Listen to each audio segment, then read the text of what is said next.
Hello, everyone, and welcome back to English Pod. My name is Marco. And my name is Catherine, and today we're talking about something we talk about every year. Every year after Christmas, or well, during the Christmas holidays, we talk about New Year's Day, and a very important topic, New Year's resolutions. All right, so we're not going to preview anything today. It's all in the dialogue. But when we come back, we'll be talking more about what you hear and some of the great phrases you can use at the New Year. Did you read this?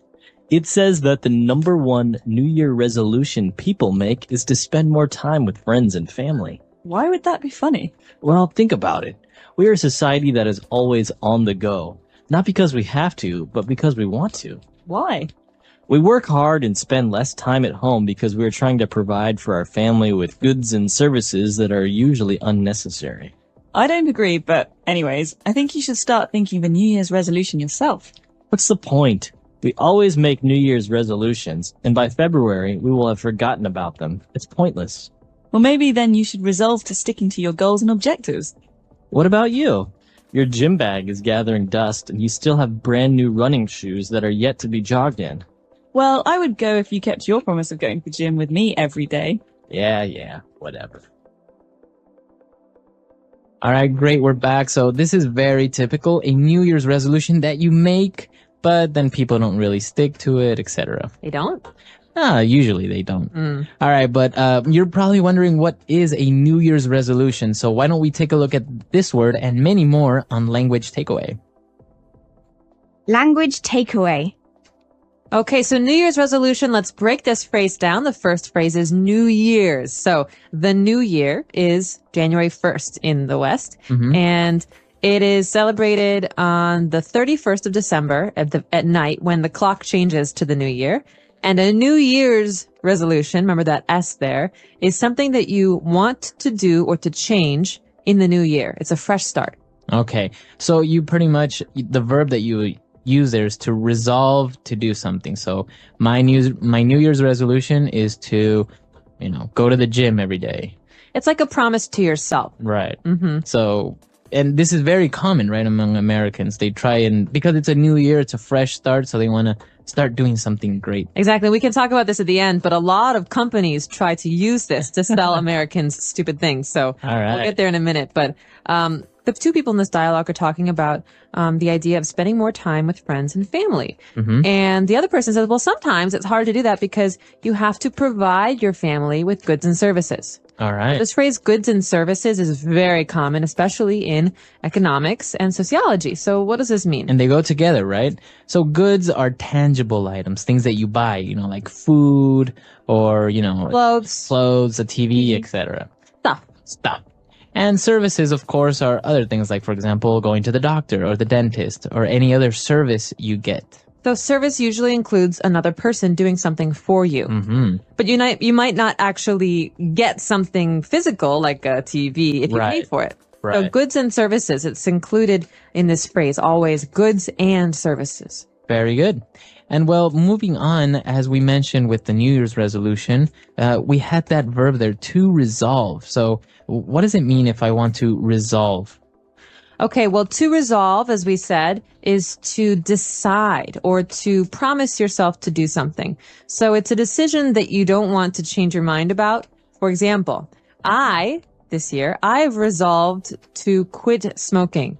That means I've made a decision for myself and I'm going to do it. Okay, very good. It's very strong. And not to be confused with to solve, right? It has no real relation there, right? No, resolve to do something is to have a strong passion or interest in doing something for yourself or changing an action. Very good. And well, our last word for language takeaway is brand new. Something that's brand new. Brand new. So buy a brand new car. Come down to Captain's Car Lot. So brand new is something we hear a lot in marketing. It's also something that these words just go together very often. And something is new, okay, you just bought it or it just came out. But something that's brand new is really fresh, really new. So brand new, a brand new car, a brand new watch, etc. A brand new movie. a brand new movie, or brand new cereal. Have you ever tried it? Very good. So, great phrases there. Very good. So great words there. Why don't we listen to the dialogue again? And we'll be back with 3 phrases. Did you read this?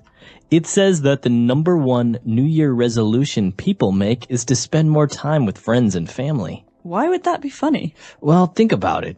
We are a society that is always on the go. Not because we have to, but because we want to. Why? We work hard and spend less time at home because we are trying to provide for our family with goods and services that are usually unnecessary. I don't agree, but anyways, I think you should start thinking of a New Year's resolution yourself. What's the point? We always make New Year's resolutions, and by February, we will have forgotten about them. It's pointless. Well, maybe then you should resolve to sticking to your goals and objectives. What about you? Your gym bag is gathering dust, and you still have brand new running shoes that are yet to be jogged in. Well, I would go if you kept your promise of going to the gym with me every day. Yeah, whatever. All right, we're back. So now let's take a look at these 3 phrases on Fluency Builder. Fluency Builder. Okay, this first phrase is very common at gas stations and food, like fast food chains. We say on the go. All right. So he mentioned that we are a society that is always on the go. It means we're always moving. Exactly. So you're always going to work, going home from work, going to the store, going to the school to get the kids, always moving. So that kind of action, that kind of life is on the go. Okay. You can also say eat on the go. That means I eat while I'm going somewhere, while I'm doing something. I don't sit down. Okay. So on the go. And talking about New Year's resolution, and we said that, many people resolve to do something, but they don't really do it. And we have a phrase that is used here, to stick to something. Stick to your resolution. To stick to it. So you think of tape or glue, these things that help things stick together. Okay. So in that sense, it's kind of, it's a way for you to describe continuing to do something or not stopping, not quitting, not ending it. And so I could say, remember how I said I wanted to quit smoking? Well, I'm really going to stick to this resolution because I think it's important. That means I'm not going to give up. Right. Very good. So you're going to stay with it. You're not going to give up. All right. So stick to something, like, for example, our English learners, they'll stick to learning English. And we could say as words of encouragement, hey, stick to it. Stick to it. Don't give up. With it. Don't give up. All right. And, finally, they were more arguing about the gym membership and everything. And he mentioned that the gym bag is gathering dust. All right. This is a very nice phrase, I think, because it's very visual. I like phrases where you can see what's happening. So gathering means collecting. That means, that the dust in the air, it's building on this bag. And something is gathering dust if we don't use it. So we haven't gone to the gym because our bag is in the corner and it's just filled with dust. Exactly. We could also say this about the computer. Why should I buy you a new computer, Marco, if you never use the old one? That's just sitting in the house gathering dust. Very good. Okay. So it's another way of saying you never use it, you never do it, etc. Exactly. For an object, though, you can't say you are gathering dust. No, well, that'd be a little weird. You might be dead or something. All right. Great phrases. So why don't we listen to this dialogue one last time? Did you read this? It says that the number 1 New Year resolution people make is to spend more time with friends and family. Why would that be funny? Well, think about it. We are a society that is always on the go. Not because we have to, but because we want to. Why? We work hard and spend less time at home because we are trying to provide for our family with goods and services that are usually unnecessary. I don't agree, but anyways, I think you should start thinking of a New Year's resolution yourself. What's the point? We always make New Year's resolutions, and by February, we will have forgotten about them. It's pointless. Well, maybe then you should resolve to sticking to your goals and objectives. What about you? Your gym bag is gathering dust, and you still have brand new running shoes that are yet to be jogged in.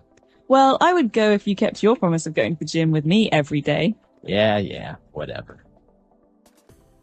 All right, we're back. And as you mentioned, there were some interesting things about this dialogue, especially when they talked about a society that's always on the go. And you mentioned that, sometimes you eat on the go.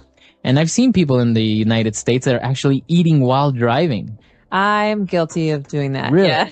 have no time to actually sit down for like 15 minutes and eat.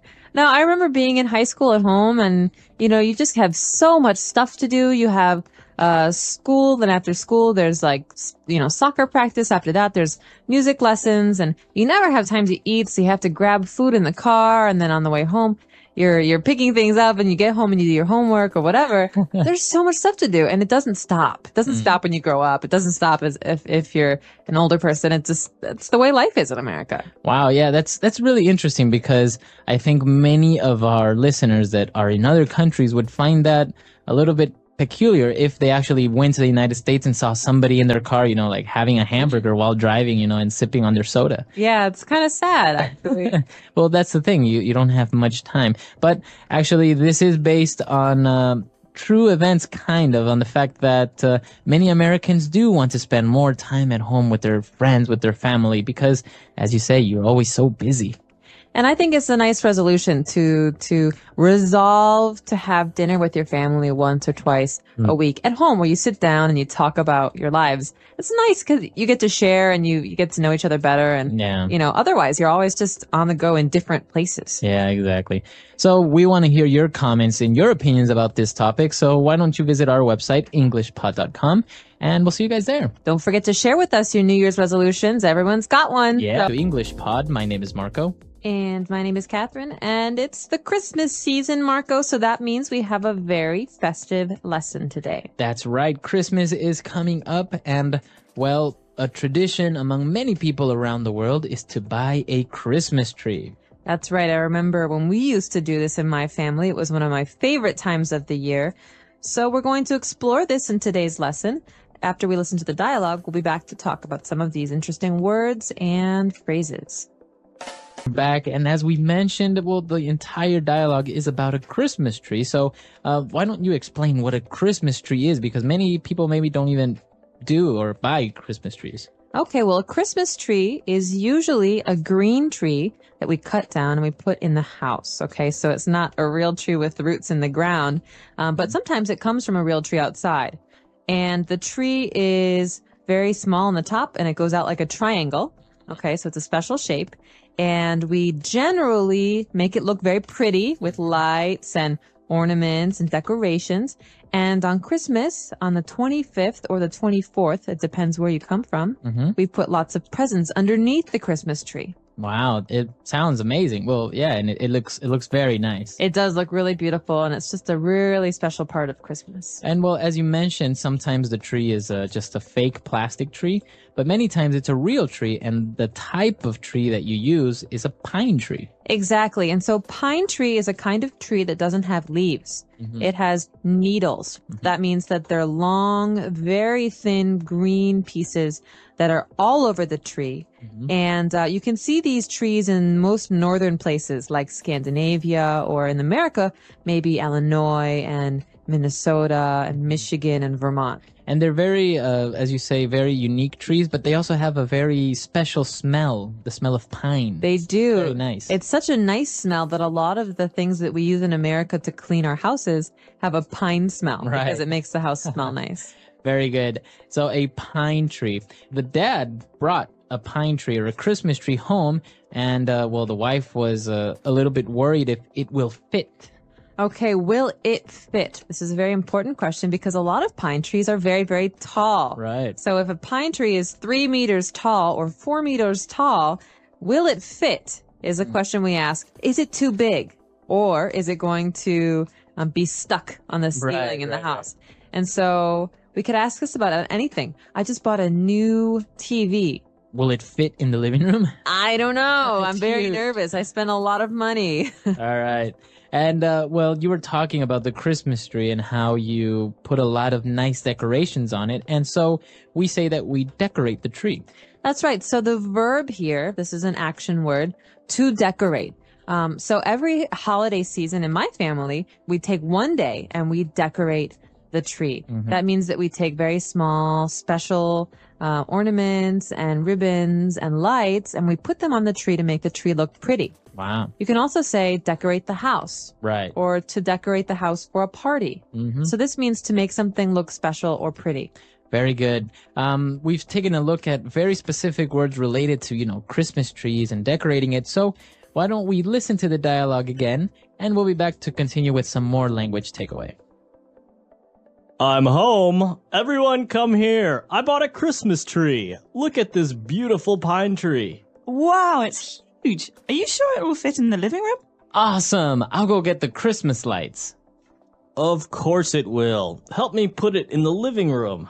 I found the lights. I got the Christmas ornaments. We could also place these stockings next to the chimney. Great idea. While we decorate the tree, we can listen to some good old Christmas songs. All right, we're back. So why don't we take a look at 3 more words on Language Takeaway Part 2. Language takeaway.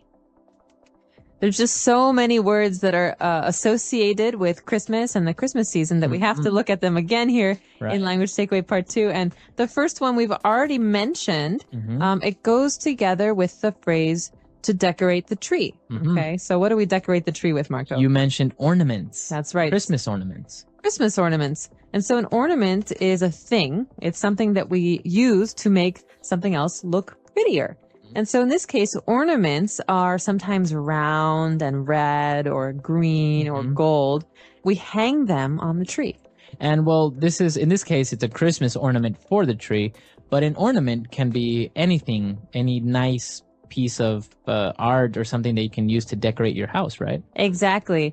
And in my family, ornaments aren't just those round circles or balls for Christmas. Every family member has a special kind of ornament. So my dad has Santa Claus ornaments, and my mom has bunny rabbit ornaments, and I have angel ornaments. Wow. So everybody has a special one. Oh, that's really nice. And well, apart from ornaments, there is also this tradition of hanging stockings. Okay, so a stocking, you might have heard this word before in the sense of a clothing item. A stocking is like a sock. A big sock. A big sock. And it also means the old stockings that women would wear, like tights. But in this case, a Christmas stocking, is a very, very, very big sock that we hang. And on Christmas, we get to fill it with very special things like candy and toys. Candy, toys, very good.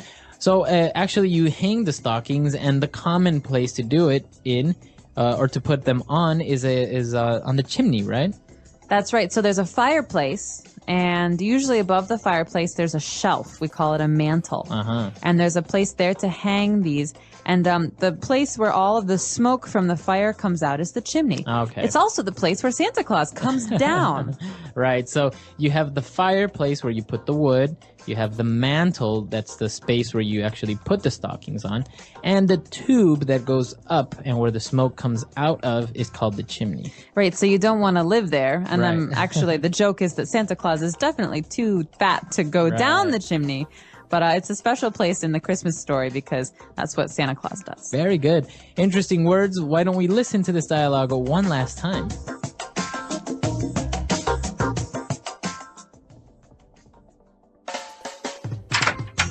I'm home. Everyone come here. I bought a Christmas tree. Look at this beautiful pine tree. Wow, it's huge. Are you sure it will fit in the living room? Awesome. I'll go get the Christmas lights. Of course it will. Help me put it in the living room. I found the lights. I got the Christmas ornaments. We could also place these stockings next to the chimney. Great idea. While we decorate the tree, we can listen to some good old Christmas songs.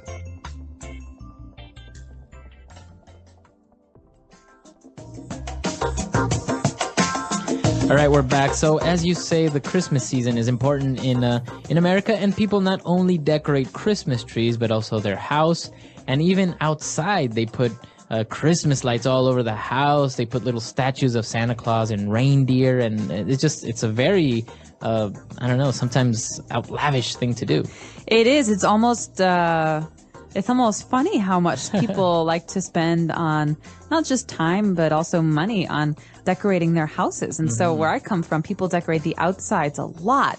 You have Christmas lights on all parts of the house, and then maybe, all of the reindeer in the front yard, all whatever. And are there like 12 of them or 9 of them? I don't remember. It's 12. But actually, it was nice because when I lived there, with my parents, we would go out and tour around the neighborhood just to see other people's Christmas lights and decorations, because, as we say, some of them can be very, very nice, and they take a lot of time and effort into decorating it. They do. It's really special. And at my house, we generally just decorated the inside, but sometimes we did lights on the outside. And there's some very funny movies that talk about this, like National Lampoon's Christmas Vacation. Right. And so there's some really funny scenes about putting Christmas lights on the house. All right. Well, that's all the time we have for today, but we'll definitely post a link of this movie that's actually very good. It kind of depicts the traditional American in a funny way. It's a very funny movie. And welcome back to English Pod. My name is Marco. And my name is Catherine, and today we have an elementary level lesson for you guys out there. That's right. Today we are going to talk about an interesting topic, especially for women. We are going to the nail salon. Okay, so we're going to get our fingernails painted. All right, so let's take a look at vocabulary preview to find out what nail salon means. Vocabulary preview. All right, so if you go to a nail salon, it's a specific place where they paint your nails, right? Exactly. So it's a shop or a store where you can have your nails painted. So they have special people to help you. If you want to go get your hair cut, you would go to the hair salon. Exactly. So we have hair salon and nail salon. In this case, at the nail salon, they can't cut your hair. Okay, very good. So why don't we listen to our dialogue for the first time? Honey, I'll be right back. Where are you going? I told you already. I'm going to get my nails done. Again? You just went last week. You spend more time at the nail salon than you do here at home. Honestly, why do you need a manicure every week? Well, first of all, I like to pamper myself, and my nails look great. You should come with me. Why? I don't want to have nail polish or anything like that. They don't only paint my nails. The manicurist will remove my cuticles, file my nails, and apply at least 4 coats of nail polish. Yeah, sounds like something I should definitely do. All right, we're back. So now we found some very interesting and specific words related to nails. So why don't we look at those now on Language Takeaway? Language takeaway. All right. So this first word is an important word for every woman to know. And I know a lot of men who get this too. It's called a manicure. All right, manicure. And what exactly is a manicure? Well, a manicure is a service that you get at a nail salon. And that means that the people at the nail salon will cut your nails and shape your nails. That means if you want them to be pointy or boxy, and then you get them painted and dried. Okay, so they basically take care of your nails, of your fingernails, a manicure. Exactly. And so the important thing to remember here that a manicure is for your hands. Right, so you can also get your toenails or your feet taken care of, right? Exactly. So that's different. That's a pedicure because pedi means foot. So pedicure is for your feet and a manicure is for your hands. All right, very good. And well, we talked about painting your nails, and that paint has a specific name, right? Exactly. So you wouldn't use wall paint on your fingers, would you? Right. So you have to use a special paint, and this is called nail polish. Nail polish, okay. So a polish is something that makes a surface or a thing shiny. Okay, so nail polish is a paint that makes your nails very shiny. All right, very good. And well, moving on, we talked about a manicure, and there's a specific word for the person that provides this service, that takes care of your nails. Okay, so the job at a nail salon is manicurist. That's the person who paints your nails, okay? All right. And so you could say, I have a favorite manicurist. Her name is Sally. Okay, very good. And well, manicurists, they perform a manicure. And well, apart from painting your nails, they also push your cuticles or remove your cuticles, like in the dialogue. What are the cuticles? Okay, cuticle is a very hard word. This word describes the skin around your fingernail. Okay, so you have skin all over your body, but on your fingernail, you have special kind of skin. And so a manicurist will sometimes push or cut the dead skin, that's the cuticle, from your finger. Okay, very good. So if you look at your fingernails now, you will see a little thin layer of skin on your fingernail. That's the cuticle. And well, apart from removing your cuticles and painting your nails, they will also file your nails. And this is a verb, to file. To file. Okay, so this is a word that's kind of like cut or trim, but a file is a more delicate process. So it means that we kind of shave off very, very, very little at a time. And so to file your nails means to make them shaped differently or to smooth them. They're not cutting, clip, clip, clip. It's not that. It's a little bit less than that. And now there's also a noun for this, a nail file.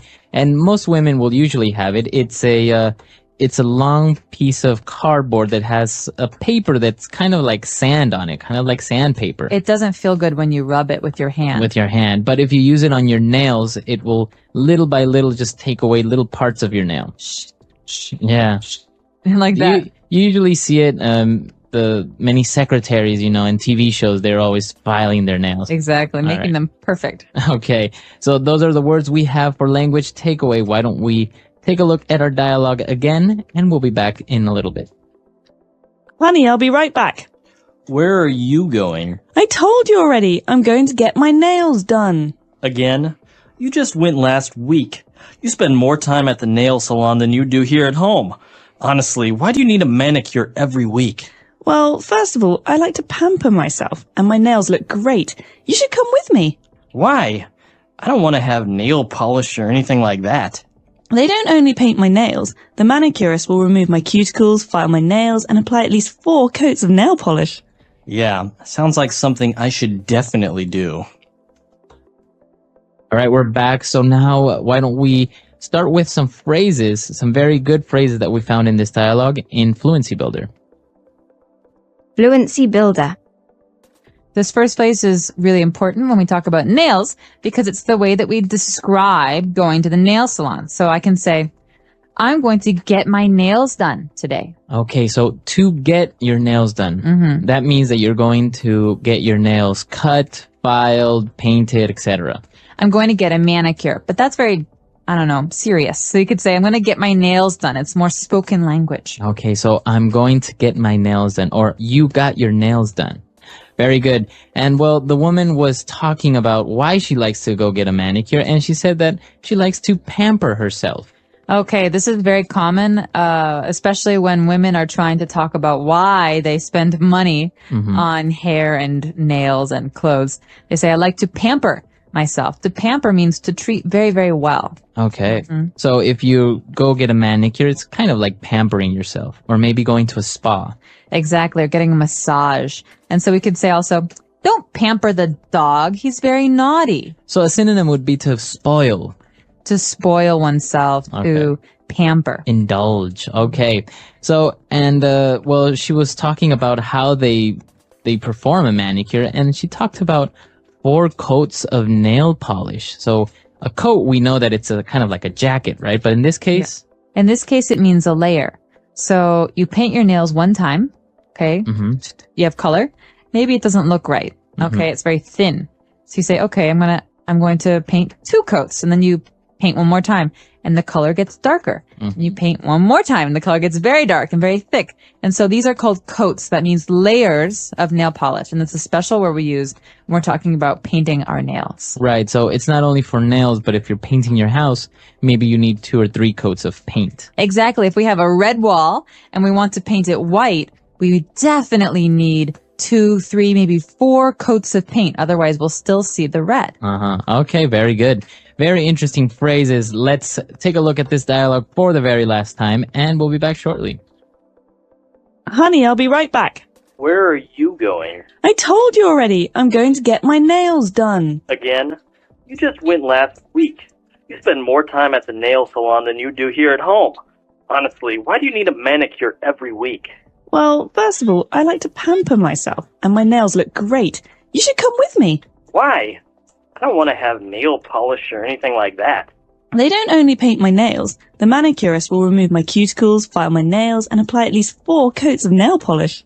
Yeah, sounds like something I should definitely do.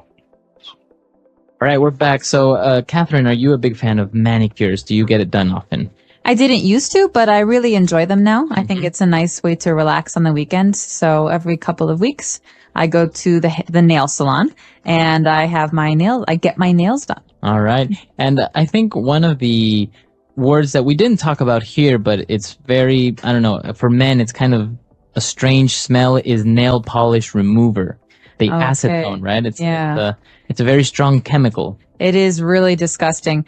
Nail polish remover, the word to remove means to take away.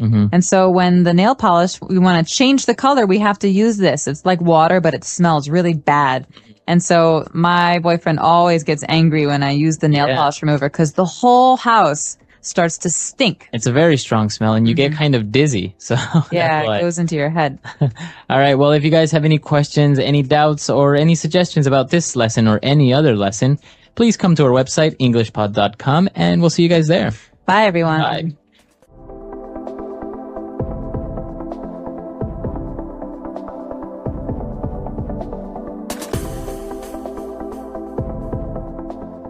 My name is Marco. I'm Amira. Amira and I are here today with an interesting lesson about a hotel situation. Amira, why don't you give us a little bit more information? Well, the situation is taking place in a hotel, and someone is checking in and is obtaining an upgrade. An upgrade. Okay, that's an interesting word. Why don't we listen to the dialogue and then we'll come back and explain all this vocabulary.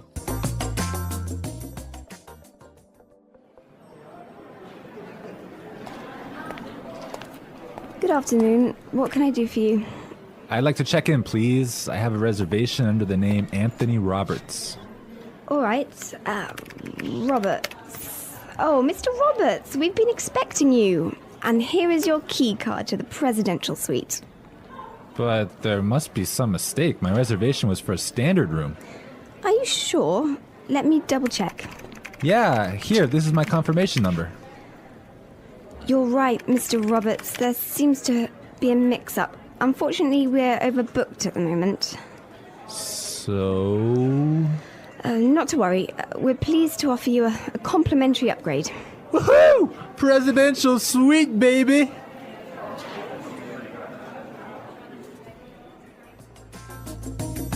Okay, everyone. That is nice, huh? Yeah, the guy is really excited that he's gonna get the presidential suite. Yes, there's some interesting phrases and vocabulary items here, and I know, Marco, you want to talk about some of them. Right. The first one, and this is really useful for all of our listeners who travel a lot. This phrase will come in handy, and it is, I have a reservation under the name.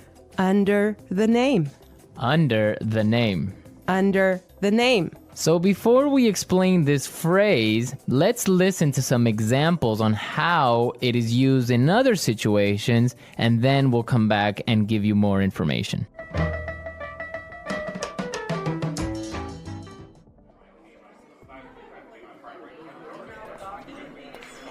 My secretary made a reservation under my name.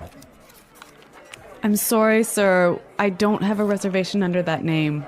Do you have a reservation under the name Smith?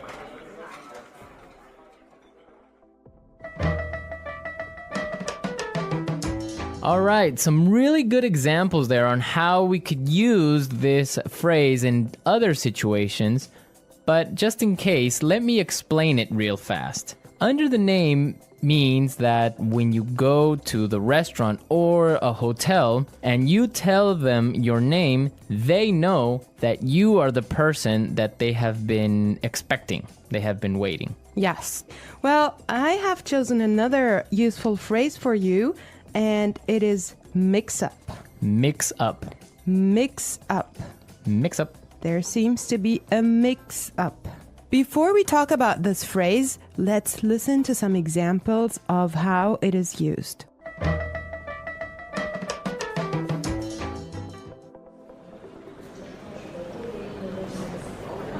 There was a mix-up at the airport and my bags were sent to Antarctica.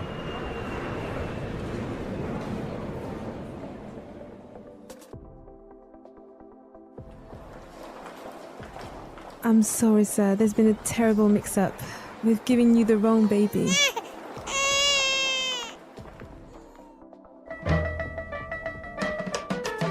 Okay, that was useful and funny. Yeah, that's the baby situation. Oh my God, imagine that happening. Yeah, I know. Well, guys, so a mix-up is a confusion or a misunderstanding. Exactly. Well put. All right, Marco, what do you have for us? Okay, the next word that we should take a look at is overbooked. Overbooked. Overbooked. Overbooked. What does that mean? So if a hotel or a flight is overbooked, it means that they are full. They are more than full. Right, so they cannot accept any more people. Exactly. Okay, now why is this phrase useful? Because it happens all the time. There's so many other situations where you can use this word or hear it from other native English speakers. For example, a bus or a train can be overbooked. Exactly, that's really common. Okay, let's take a look at the last phrase for today, and that is complimentary upgrade. Complimentary upgrade. Complimentary upgrade.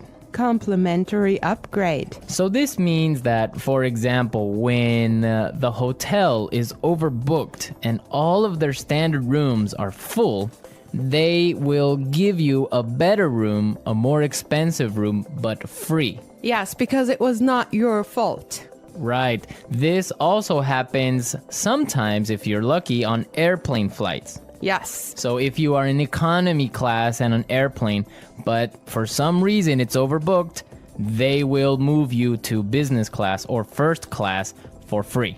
I have a similar story, but I'm not going to tell you about it now. For now, let's go and listen to the dialogue one more time, and when we come back, we'll talk some more.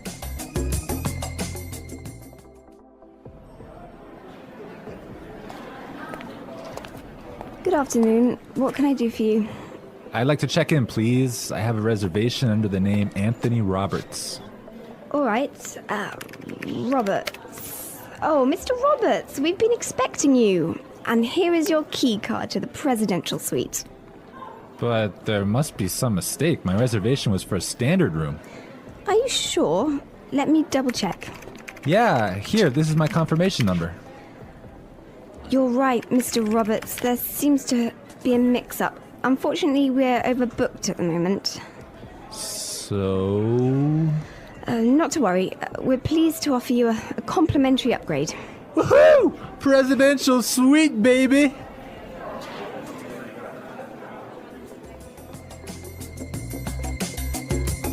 I love listening to this dialogue. It's just so nice to see that someone is enjoying his upgrade so much, huh? Yeah, especially since he was expecting just a really normal room and now he's gonna be treated like a king. So Marco, have you ever gotten a complimentary upgrade?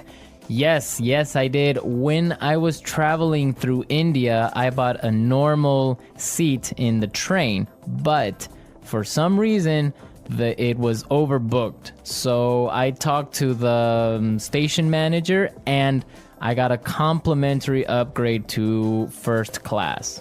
I had a similar experience as well. I was flying from Shanghai to Qatar and I actually had an economy seat, but for some reason they just upgraded me and I was so happy. Oh, really? Like, yes. It wasn't overbooked? Well, I'm not sure because normally the night flight is not that full, but they upgraded me for some reason and I was so happy. It was an upgrade to first class. Wow, that's really cool. Yes. I would prefer a first class upgrade on an airplane. Yeah, any day. Well, you know what really amazed me was like the food you get there. You know, you have a 5-course meal. Oh, really? Yes. And you get all the drinks you can get, right? Exactly. Wow, I would be really happy there. All right, everyone, we're out of time today, but be sure to listen tomorrow because we'll be back again with another great podcast. And also, don't forget to go to our website at englishpod.com and leave us all your questions and comments in our community forum. Yes, and we would also appreciate your suggestions. And I hope you enjoyed the lesson today. And Marco and I will be back tomorrow with another great lesson for you. But for now, it's bye.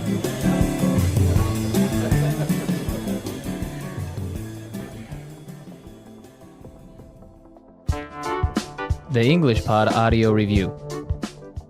Listen to the meaning, then say the vocabulary word. Check in. Under the name. Reservation. Confirmation. Mix up. Complimentary upgrade. Overbooked. Check out. Booking. Concierge. Deluxe room. Receipt. Let's try that faster. Booking. Mix up. Under the name. Reservation. Deluxe room. Overbooked.